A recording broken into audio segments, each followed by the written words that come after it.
ഞാൻ കൊല്ലത്ത് പോയി എന്ന് പറഞ്ഞത് നുണയാണ്. ആരും അറിയരുതെന്ന് ഞാൻ ആഗ്രഹിച്ച ചില കാര്യങ്ങൾ മറച്ചുവെക്കാൻ വേണ്ടിയാണ് ഞാൻ അങ്ങനെ പറഞ്ഞത്. വളരെ സന്തോഷകരമായിരുന്ന ഒരു കുടുംബജീവിതമായിരുന്നു ഞങ്ങളുടേത്. പക്ഷേ കഴിഞ്ഞ 2-3 മാസമായി ഭവാനി എന്നിൽ നിന്ന് അകന്നു പോകുന്നത് പോലെ എനിക്ക് തോന്നി. മറ്റാരുമായോ അവൾക്ക് അടുപ്പമുണ്ടെന്ന് ഞാൻ സംശയിച്ചു. ഞാൻ കൊല്ലത്ത് പോകേണ്ടിയിരുന്ന അതേ ദിവസം തന്നെയായിരുന്നു മിനിക്ക് എക്സ്കർഷനും പോകേണ്ടിയിരുന്നത്. ആ ദിവസം തന്നെ വേലക്കാരിയോട് വീട്ടിൽ പോയിക്കൊള്ളാൻ ഭവാനി പറയുന്നത് ഞാൻ കേട്ടു. അക്കാര്യം അവൾ എന്നോട് പറഞ്ഞതുമില്ല. മറ്റാരെയോ വീട്ടിലേക്ക് വരുത്താനാണ് അവൾ വേലക്കാരിയെ പറഞ്ഞു വിടുന്നതെന്ന് ഞാൻ ഊഹിച്ചു. ഞാൻ ഒന്ന് തീരുമാനിച്ചു. എന്റെ ഭാര്യയെ കാണാൻ വരുന്നവനെ എനിക്ക് കാണണം.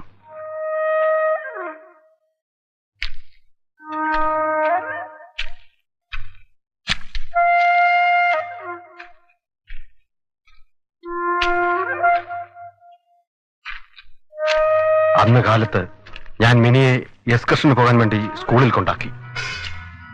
എന്നിട്ട് കാർ വർക്ക്ഷോപ്പിൽ കൊണ്ടുപോയിട്ടു.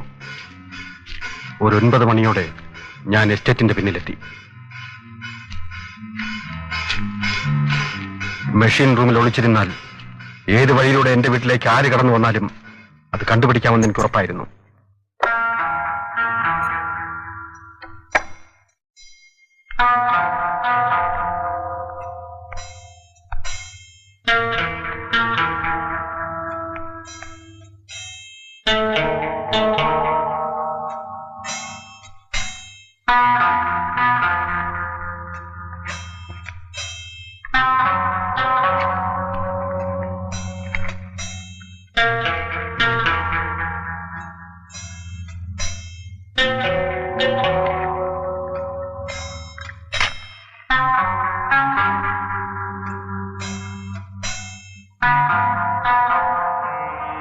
പത്തര മണിയായപ്പോൾ വേലക്കാരി പുറത്തേക്ക് പോകുന്നത് ഞാൻ കണ്ടു.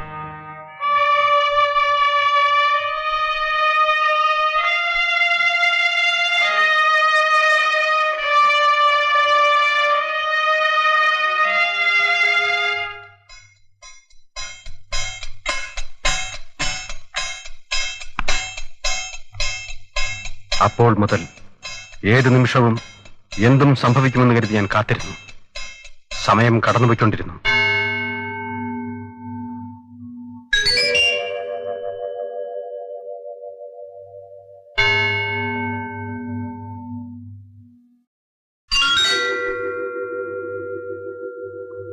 വളരെ നേരം കഴിഞ്ഞിട്ടും ഒന്നും സംഭവിച്ചില്ല.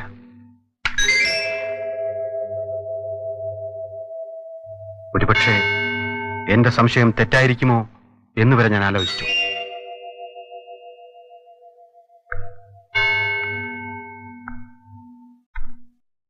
മൂന്ന് മണിയായപ്പോൾ എസ്റ്റേറ്റിന്റെ പിന്നിലൂടെ ഒരാൾ നടന്നു വരുന്നത് ഞാൻ കണ്ടു.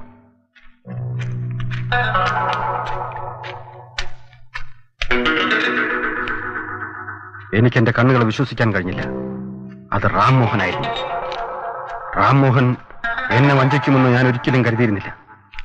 വിവാഹത്തിന് മുമ്പ് റാം മോഹനെ കുറിച്ച് മോശമായി പലതും കേട്ടിരുന്നെങ്കിലും അവൻ എന്റെ ഭാര്യയെ വശീകരിക്കാൻ മാത്രം നീചനാണെന്ന് എനിക്കറിയില്ലായിരുന്നു. വീടിന്റെ പിന്നിൽ റാം മോഹനെ കാത്ത് ഭവാനി നിൽക്കുന്നുണ്ടായിരുന്നു. അവർ രണ്ടുപേരും കൂടി അകത്തേക്ക് പോകുന്നത് കണ്ടപ്പോൾ ഏതൊരു ഭർത്താവിനും തോന്നുന്നത് എനിക്കും തോന്നി. അവനെ കൊല്ലണം.